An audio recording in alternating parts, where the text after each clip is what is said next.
Naniniwala ang isang legal expert na posibleng ma-freeze ang mga asset ni dating Pangulong Rodrigo Duterte dahil sa kanyang mga kaso.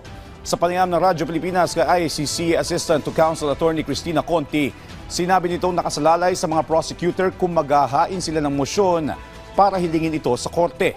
Gayunpaman, binigyan din niya ang kahalagahan ng timing sa paghahain ng mosyon kaugnay nito lalo na't hindi pa convicted sa kaso ang dating Pangulo.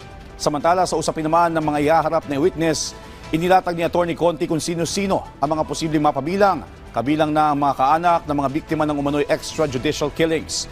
Gayon din ang binansagang DDS o Davao Death Squad, gaya ni na Edgar Matubato at Arturo Las Cañas. Kung presentasyon kasi ng kaso, di kailangan mapatunayan na may nangyaring patayan, may nag-utos ng patayan, at kung paano naganap yung patayan. So, wide variety of witnesses. Ang pakiusap ko lang din siguro sa general public ay huwag na po muna tayong mag-speculate kung sino mismo kasi baka mag-security risk.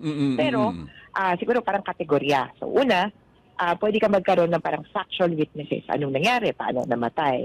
Pwede ka rin magkaroon ng factual witnesses na magsasabi paano na inuutos yung yung pagpatay, insider yan. Ang tawag dyan, insider witness, precisely. Pwede ka rin magkaroon ng witness na magsasabi tungkol sa anong nangyari dito sa lugar namin, ganito karami ang pinatay. And they are called pattern witnesses. Tapos, meron ka din pwedeng expert witnesses. So, yan yung usual na kausap natin sa korte, mga eksperto na ano nga po ba ang itsura ng crime scene, etc.